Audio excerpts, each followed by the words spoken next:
Welcome to Four Verticals with Tomahawk Nation. I'm Juan Montalvo. I'm Kevin Little. I'm John Marchant.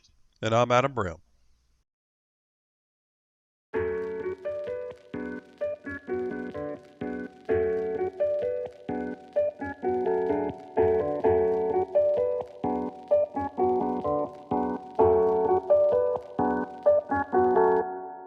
Today we're going to be discussing the first scrimmage from fall camp, which happened yesterday, Saturday, August 16th.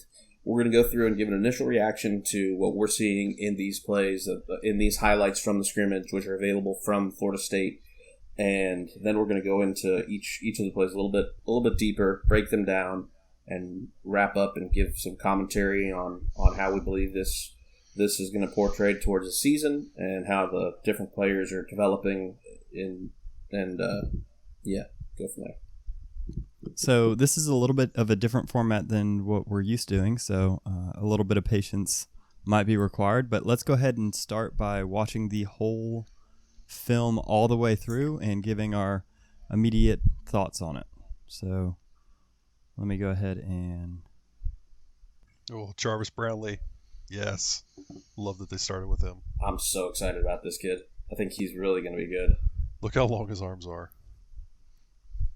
Oh, a little pin and pull action there. And then somebody gets trucked. It was Whippy, right? Yeah. I like that release from Blackman. You can see that he's really tightened it up over the last year. Yeah, it looks good. That tackle right there by Steven Dix was awesome. Peeling off the lineman. Steven Dix looks like a monster for a true freshman. It's ridiculous. Yeah. Gainer out in the flat. I think Gainer's going to be the second best player on this defense this year. Who's the first? Brownlee? Yeah. Look at him stay low. Look at that boy run, baby. That's 4.4 speed there. That's not 4.4 speed. But if he cuts it outside, he's got a hole. He does. He just didn't. I don't think he's used to having the ball in his hands moving forward. No, he's not a runner. The D-line looking dominant, as you would expect. Two back set there. Scary Terry doing something besides running a go route. And field goals. Cool. Yep, a couple field goals. 2 for 2. And I wonder if they use laser beams. Oh, man. Jimbo would love those laser beams. They need to. And that's it. That's all we got. Yeah. So I think the defense looked pretty dominant. There were only 2 touchdowns scored the whole scrimmage, as you can tell, because we got both extra points, And that's something that's going to be expected. This defense, I think, is going to be one of the best in the ACC. It could be top 10 caliber in the country. I mean, you've got such a good D-line core. Defensive backs are studs. And I think you actually have some people who can play linebacker this year. So I think they're going to be a nice group. It's week 1 of camp. I'm not going to overreact. Oh, I did. I went full overreaction. But no, that's a thought I've really held for a while, is that this defense is going to be a very good unit. Yeah, I mean, you expect the defense early in camp to be ahead of the offense, and that's what you got. But you're also got a defense. For defensive players, it's kind of line up 1 gap, 2 gap. It's not rocket science like it is for these offensive guys that are learning what their 4th system in 4 years, and it's a little bit tougher for those guys. So I expect them to come along, but you see some big plays, which is what Norvell's looking for. Yeah, you got to expect Fuller's going to put together a competent defense. He only had 1 year at Memphis. He only had 1 year at Marshall, and both years he excelled. Like he knows how to put together a defense, and with the talent, I think I saw a stat that 25 blue chippers. It's just insane. I think someone had mentioned that Florida State actually has more blue chip players on defense currently than Clemson, was it? Yeah, 2 more, I believe. Yeah. Yep. Yeah, so you can expect that to be a good unit. Yeah, they're stacked. Listen, anytime Marvin Wilson's leading something, I expect that unit to do well. I know that in years past, last year I thought they were a good defense. They just got put in a defense that they weren't built to run. They weren't built to run a 3-4. No, and you had guys just not. I mean, we've talked about it on Tomahawk Nation on the website, but Harlan Barnett basically went away from everything that made him successful over the years. The 4-3, some of the man match zone coverages, and went a little bit more vanilla in a 3-4 look, which his players weren't suited to. We don't know 100% if that was Willie Taggart or not, but we do know that it didn't work. So that just having guys in the right positions, utilizing their strengths correctly, you're going to be a lot better off. And, it could be like Mark Stoops' first year, just about. I mean, there was talent on that 2009 defense. Not a lot, mind you. But, he was able to put together a pretty competent defense year one. And I think we'll see the same thing with Fuller. Yeah, me personally, I'm really excited to see the athleticism on the back end paired with Fuller's attacking mentality, especially early downs. Going back to what Harlan Barnett did, I just felt like a lot of the talent that they had was kind of wasted. A lot of them were put in bad positions in no man's land, and it'll be really nice to see them just get after it, and attack and do what they do best. Yeah, I'm excited to see Amari Gaynor work as more of either an inside backer or they could put him on the line of scrimmage, but being that wide backer that had to play in space once Jaden Woodby went down, or Lars Woodby, I suppose, that really didn't suit his game at all. I saw a disappointing amount of zone run by Barnett's defense last year, and it was crappy zone at that. Just spot dropping. People were lost. You could throw digs behind them all day, and it was like, I'm excited to see more man. We have athletes in the secondary, so. Put them on islands, see what they can do. Well, this might be as talented of a linebacker core as they've had in a while, and I think that's going to be something that when you do run zone, those guys are going to be able to drop and get underneath those digs, where you had guys last year who were just kind of stiff players out there running around in space, and they didn't know what they were doing or where they were dropping. Who are you most excited about in the linebacker group? Who am I most excited about? Yeah. I think it starts with Emmett Rice. Ever since the day that kid stepped on campus, everybody's compared it to Telvin, and he kind of looks like he's bulked up. I think he's like 225 this year. Finally healthy. Had a full off season where he's been healthy. I think he's probably going to be your leader in that group. And then after that, I think you got to look at the young kids that they've been going on and on about with Lundy and Dix. Dix Jr. looks like a grown man running around out there. And Lundy's not far behind. That kid was a 3-time state championship wrestler. Everybody's raving about him. Norvell's talking about him already. So, I'm just excited to see those young kids play. Lundy was easily my favorite recruit in this past recruiting class. I'm definitely biased toward South Georgia kids, but he had one of the more fun highlight tapes to watch, and he's the sort of guy that looks like, somewhat like Steven Dix. They're physical specimens. They're ready to get they may be limited in the sort of reps they play, but they could be impact players as contributors. Man, there was one tackle that Dix made, and I thought it was just a good symbol. We don't have a lot of film to work with, but here, let me see if I can't pull it up for us. Yeah, the angles on the video, a lot of them were zoomed in and tight. Obviously, don't want to show everything, but so there's definitely stuff to take away from. In this play, there seems to be an inside zone to... That's Ja'Kai Douglas. Ja'Kai Douglas, that's right. And Steven Dix just peels off the guard and is able to make a good tackle. And most importantly, Tate Rodemaker makes a fantastic handoff here, just further indicating who the starter is going to be. Just a stud. For those that don't know, that's Kev's boy, yeah. Tate Rodemaker. No, but you look at Dix. Look at the leverage he plays with. He keeps that outside arm free. He abuses. Who's that? 56. I think that might be Zane Herring.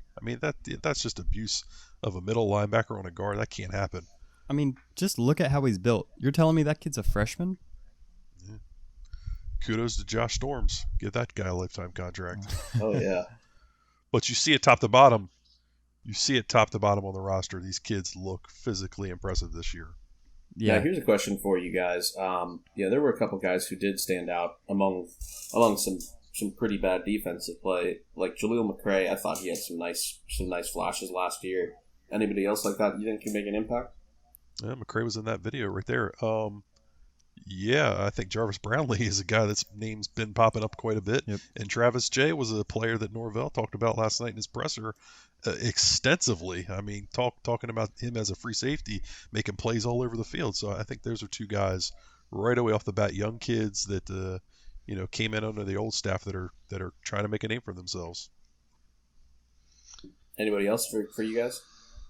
Yeah, Akeem Dent. Yeah. Oh yeah. Akeem Dent, he showed a lot of promise last year. He consistently was in the right place. It's just he never made the big plays that you needed him to make, you know. So do we think Akeem Dent's going to end up starting in the back end with who? Maybe Travis Jay next to him? I think he's going to be a corner this year, and I think he's probably going to be a backup. But they're going to play so many guys that that's not going to. I think you're going to look at who finishes the game, not necessarily who starts. I think he's going to be a corner, and he cut his dreads off, so maybe he can see the ball better now, catch it. I don't know. I think that's how that works. I think offensively there's a lot to be excited about too. You know, we had a couple clips of Ja'Kai Douglas, and he didn't look half bad, and Corbin broke off a couple long plays.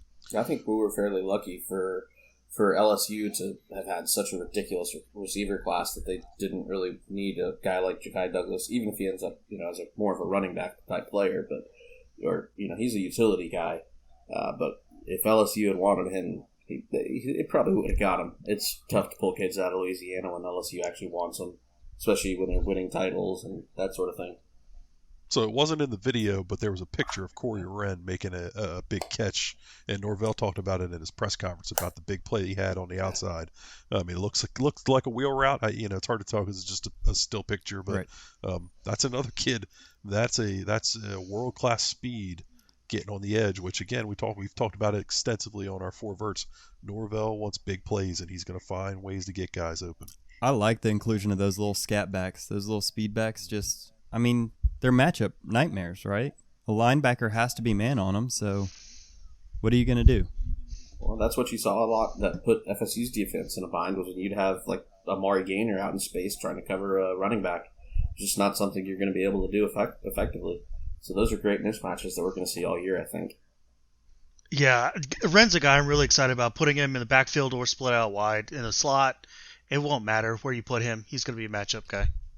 Yeah, I mean, yesterday it sounds like they had some guys not there, the whole quarantine issue and, all that stuff. We don't want to get into a whole lot of that, but, you're going to have Tamari and Terry. He's going to make plays. Teams are going to have to respect him. When you start getting other world-class speed around him, though, that's where it gets scary. Who are you covering the top of? How are you staying over top of him? Are you going to worry about Wren coming out of the backfield? What are you going to do, and how are you going to try to take those deep balls away? Right. I was really impressed by Corbin, too. I know he's coming off that serious injury. I thought he looked really good in a couple of plays there. Yeah, let's take a look at a couple of the clips we have of Corbin. So this is it looked like an outside zone to me. What do you guys see? Yeah, but if you watch your left guard there, Dante Lucas, he's pulling around. That's why it made me think of pin and pull, because you get a down block by the tight end too. Gotcha. Or is that one of Adams' 82 down type specials? No, because if you watch, 59's pulling around too, which is your right guard Brady Scott. Okay, gotcha. But we saw all this from reviewing Memphis plays. Mm-hmm. Pulling them out, attacking the edge. Being physical. Well, one thing I like about the outside run plays that we've seen from Norvell between our reviews of Memphis games and also in this first scrimmage is, being able to get some of your better athletes on the O-line out in space. And, I like having guys pull outside. It gives you a little bit more opportunities to create some action out there. There we were talking about DJ Lundy taking on Dante Lucas, maybe your best lineman, taking on a freshman linebacker, and Lundy wanted every bit of that party. He was not afraid at all. Yep. I like to see that. I like the physicality by Corbin at the end of the run too. He very easily could have just given up and run out of bounds, but he lowered his shoulder. And Lars Woodby's not a kid that is easily run over. I'm a little surprised there. Yeah. I'm looking forward to having him back. That kid's a difference maker. Lars Woodby? Yep. What do you think about him playing safety, though? I mean, what are your thoughts on that? They're talking about him being that weak side buck safety. I've always liked him in more of a nickel type role, for lack of a better way to put it. The sort of a hybrid backer corner type role. I mean, as a safety, I don't think you're getting as much out of him. I mean, but he's good enough that you can put him anywhere on the field, honestly. Well, luckily, Fuller likes that hybrid. He likes those hybrid at the different levels, Yep. and that's kind of what that buck safety is going to end up being. So it sounds like it's going to be a good fit for him. He's going to be down in the box trying to stop run game stuff.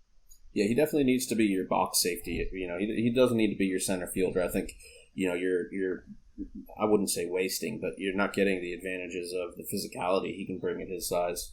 Yeah, the buck safety is on the short side of the field, so it gives him a little bit more freedom to come down into the box. Yeah, I don't think anybody's arguing that he's going to be a deep safety, but I think he could do it okay if they asked him to, but he really would excel as that kind of tweener that Fuller's looking for.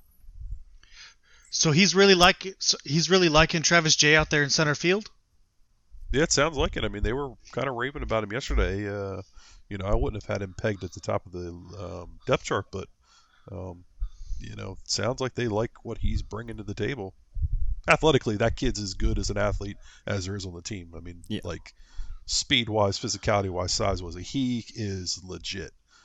So, we'll see. You always want to have a little bit of speed out there in center field. I mean, one of my favorite plays, I think it was against NC State a few years back. It was Terrence Brooks. He was playing deep safety, and he managed to get all the way over and outside on a guy. Just incredible athleticism. The quarterback thought he had no chance of the safety coming in and helping the corner, but Brooks flew in there and got a pick. I think Jay brings that type of athleticism to the table. I was in the stands for that play with Terrence Brooks, and I remember standing up when the quarterback threw that ball, and I was like, there's no way. And he made it there in time and caught it. That was incredible to watch. If we can get anything like that out of Travis Jay, that's going to be amazing. Yeah, Terrence Brooks was, I don't know, I don't remember if he was drafted top 50 or top 100, but he was a guy that probably was drafted a little bit lower because he's just not an NFL body. But when you have that sort of player as a center fielder, it does a lot for you, and hopefully that's what they're going to be able to get out of Jay. Agreed. So let's move back to the offense. Yeah, we seem to get focused on defense pretty quickly. They have so much fun talent to talk about. I blame AB.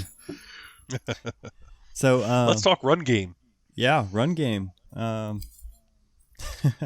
We saw a little bit of that with the quarterbacks, didn't we? We did, and I'm your boy Tate. Yeah. Let's take a look at that one. So I mean, I just want to point it out. Like, look, that kid is not going to be a kid he's not going to run all over the place and beat you. But I think he's got deceptive speed. I think he could probably pick up a few yards here and there. But on this play, there is an alley if he just hits it. Yeah. So this is the play in question. I mean, he lowers his shoulder. He's trying to get forward. They're trying to create a little deception for him. I'm not loving what you're getting out of Wyatt Rector there on Josh Griffiths. You'd like to see a little bit more. But, look, Griffiths is coming into college, very much prepared. He with IMG. Yeah. He's got his body right and his mind right to play some football. Yeah, he's physically ready for this level, for sure. I'd love to see Chaz Neal here at tackle, keeping his feet moving. His feet go dead, and Ray is up in his chest and kind of wins that battle there. He does. My boy Malcolm Ray. Yeah, Ja'Kai Douglas just does not stand a chance here. No, but if Tate follows his pulling guard, he's got to play here. There's a seam. It's a small one, and he's got to make Raymond Woody miss, but he's got an opportunity. Yeah. And one thing I want to point out is I'm not personally a huge fan of letting your quarterbacks get hit in the scrimmage this early on, but hey, they're doing it. They didn't do it with Blackman, but they're allowing at least Tate and Chuba in a couple of the plays that we saw. I didn't notice any with Travis in this particular highlight reel, but they're letting those guys get hit. I thought it was funny that the one quarterback we don't really see any running out of is the one we want to see running out of. Yeah. Well, we all know what he can do. I mean, he showed it on his first touch ever. True.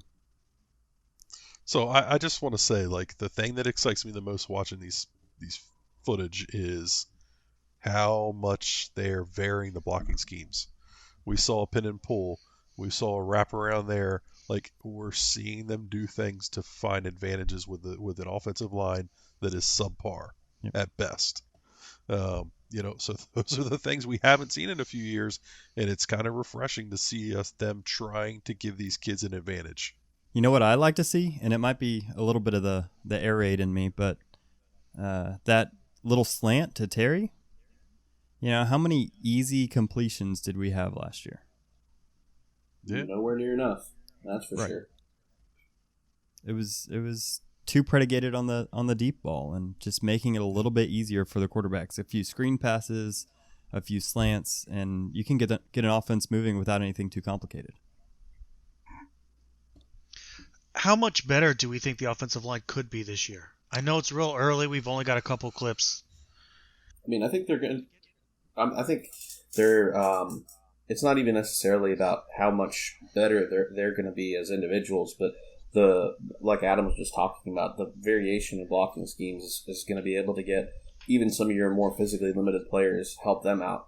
I mean, watching the first year Frey was here with Walt Bells, it's like banging your head against a wall. I mean, you had those guys just running simple base plays, inside zone, outside zone, left and right, and they just weren't physically capable of doing it against halfway decent teams. And you didn't see this sort of creative attempt to create extra gaps, start doing down blocking and getting your guys more in space that you're going to see out of this offense, and you're already seeing it here. We've talked about it with Memphis, and I think that's really where your big improvement is going to come this year. And they're starting to get bodies in there, so. Yeah, to be honest, a lot of the offensive line work in this video wasn't super impressive. Like you see, there's one clip of Josh Griffiths just wrecking a tackle and getting a sack. But, there's always improvement to be made. Well, I think you got to look at who these things. So some of these plays are against. The tackle in question. If he steps on the field, we've got a big problem. Mm-hmm. Not to put anybody down, but it is what it is. He's probably a third string kid at best, and that's what his role is on the team. He's a depth piece. I mentioned Chaz Neal. That's a kid. He's been under fire since the day he stepped on campus. You want to see him continue to keep those feet moving. His body looks impressive. I mean, the kid looks physically ready, but can he put the confidence together and put his game together? I think we're going to see some freshman play this year. I think we're going to have to see freshman play this year. Thomas Schrader, Zane Herring, Robert Scott. I think those are kids that you're going to have to get some reps out of. I mean, you're even hearing Deontay Taylor get talked about too. Not a lot, but yeah, as a grad transfer, I mean, you brought him in for a reason. You brought him in to kind of solidify a position, whether it be guard or tackle. He's been playing right tackle. You hope that that's where he kind of finds his home. Dante Lucas coming back off an injury. Who's your center? There's still a lot of question marks, but from everything the coaches have said, they sound optimistic. Yeah, I think that there's definitely opportunity for some improvement. Now, here's a question for you guys. What do you think is going to happen at center? Man, Bavion has to get a lot better, or we got to have an alternative, because Bavion was weak last year. Yeah, I was going to say same thing. I'm just looking for somebody else to step up, get some real competition there, because you need someone you just really count on. You can't have a guy you're just like, yeah, we can play him, he's okay. You need somebody, you need a starting five that you believe in. So here's the thing for me. They cut Bavion's weight down a little bit. Hopefully that brings some of his lateral agility back. I thought that was the thing for him last year. He just couldn't move his feet. I don't know if he's too heavy. I don't know if he had ankle issues or what, but he couldn't move his feet at all and got out of position a lot. Personally, I think you roll with Bavion if he's close, and I think you're looking to groom Thomas Schrader, the young kid who they've talked about in camp already. I think you're looking to get him ready because, look, this year's not about 2020; it's about 2021 and getting yourselves prepared to have the best team you can then. No, I would agree, but even in the few clips we have, it's sometimes hard to see who's playing center. But there were some bad snaps just in the highlights that we received, so it makes you question what was happening in the lowlights. Yeah. Is Schrader physically ready? I don't know. We'll see. Hopefully, you never want to play freshman linemen. I mean, they're never ready. Especially not at center. I mean, center's too. I don't know if center's going to be who makes all the calls, but in most offenses, as he usually is, you need someone who's got a little bit of experience, and obviously no one has experience in the system, but bringing a guy in like Schrader, who's not even 300 pounds at this point, according to the listed roster, it's a big ask to have someone come in and do that. Sure, but I'm telling you, I've got a quick hook. If the kid looks like he can handle it, I've got a quick hook, and I'm getting him in there. Yep. I agree completely. I mean, Bavion is going to be a senior, I believe, right? Yeah. This is it. He exhausts his eligibility this year. No, I mean, I don't want to forget about Maurice Smith. I mean, he's a talented kid. Was a kid that was highly thought of when he was brought in. Boston College and Steve Addazio were all over him, and Florida State was lucky to win that battle and get him. But I think you might look at him at a guard and being guard depth more than anything, and potentially pushing Brady Scott out of his position. Yeah. Have we already circled back to the tight ends? You see Cameron McDonald's catch there on the out route. No, but we know how much they want to use the tight ends. Yeah. I like the placement on that ball. Yep. I know it's not about the tight ends, but no, it's a good ball, and I thought it was a really good catch. It's something that's nice to see from James. Yeah. I mean, I can't believe we've gone this whole time and not talked about James Blackman. Oh my gosh. So I guess do we want to do a little position by position rundown on offense? Well, let's talk about the tight ends. Can we show that clip and look at it and talk about it? Yep, let's do it. Because there's actually something on the defense that I want to bring up. Defense again. Come on. Maybe he's got something up his sleeve. There's a little package on the defensive line that intrigues me. So here's the clip. Yeah, first off, McDonald, I think, is going to have a massive year. Yeah, no, he looks more solid than I remembered him looking last year. I think he's the guy that if you asked us, who's going to be the breakout guy on offense, I think he'd be getting a lot of votes. I agree. Look at the defensive line. Look where number 11 is inside and number 0 is outside. We got a little pass rush package here. Fabian Lovett on the edge and Janarius Robinson inside. Oh yeah, that would have to be the case, wouldn't it? Yeah. So just something I picked up there. It was just caught my eye. Just something to watch as the year goes on. I know that they're rotating bodies through. They're trying to find positions for guys and all that in the first scrimmage, but it just kind of jumped out at me. Curious what that package was for, what sort of down and distance this was, if that was some sort of pass rush type package. Absolutely. Well, I actually like the man coverage here by Glenn. He's not able to make the play, but 9 times out of 10 that's good enough coverage. Kevon Glenn is the forgotten man. Nobody ever talks about him, but the kid's talented. Yeah, we talked about Jaleel McRae quite a bit, but Kevon's one that's right in that same age group and could make an impact too. But we just got done talking about offensive line. Look at that pocket. That's picture perfect. Yep. There's no free runners coming in there and knocking James's head off. You've got a right tackle that's actually holding up against a good SEC caliber defensive lineman. Was there at Mississippi State last year. I like how 59 looks for work. There's nobody right in front of him. Yep. Yeah, that's a good point. He gets a little flat-footed, but yeah, what can you do? He's trying to find somebody to hit. And then I like tight back elbow out over that front knee throw from James Blackman. Yeah, that's good looking for him. That's way better than last year. He could get that elbow up a little bit higher. They call it 0, where it's here. About 45 degrees out from the shoulder and just above. He could get that elbow up just a little bit higher and look for a little more accuracy on the ball. Just consistency. But that's pretty good. That's good for James. This is a decent start right here. It's a little bit lower than I'd like, but he gets it up pretty quick. He gets it up quicker than he has before, and that's really the biggest thing. I mean, like we talked about, I think in the Memphis versus Ole Miss video, a couple of those, little hot routes that they throw, not hot, more like ghost routes. Those are going to be things that a quick release is going to help with tremendously. And Brady White had it, and I don't know if James Blackman is going to be quite that quick, but he's going to be better than he was. Yeah, that was my big reservation on Blackman in this offense, was him being able to get the ball out that quickly. So I'm really excited to see his new release in these last couple scrimmages, practices.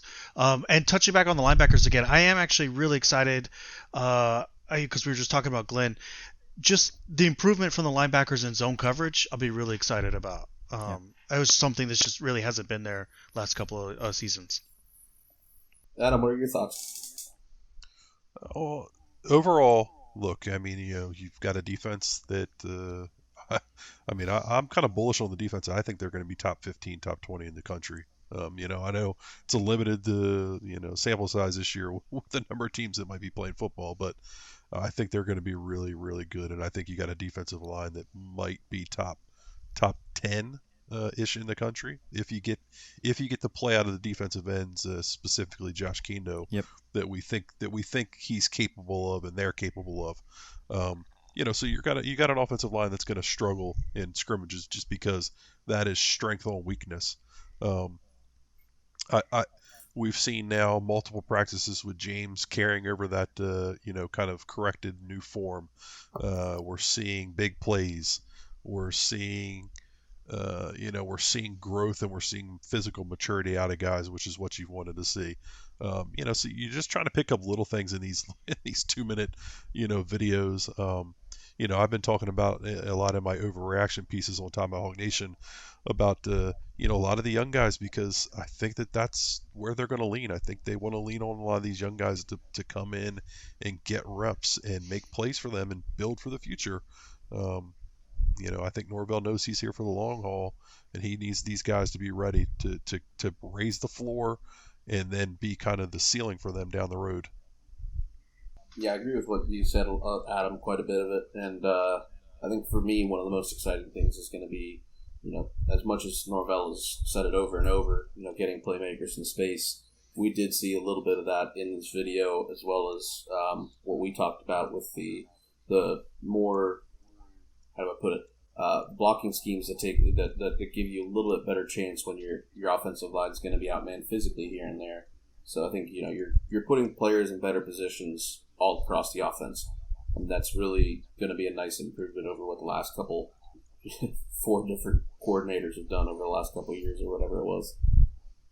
Yeah, and to be honest, I think just coaching all around. We talked about Fuller's scheme and how he can take advantage of the hybrid players, and Norvell, how he's going to take advantage of matchups and really stress defenses on different levels. I'm just excited to see it all come together. It feels like we haven't seen a cohesive FSU football team in a few years now, and so it seems like this coaching staff is all on the same page. John, your thoughts?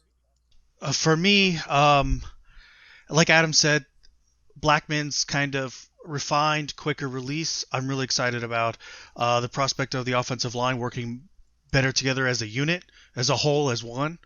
And I'd like to see more of Cam McDonald. Again, like we touched on a little bit, tight ends are so important in Norvell's scheme, both blocking and the run and pass game. I really want to see more of him featured going forward.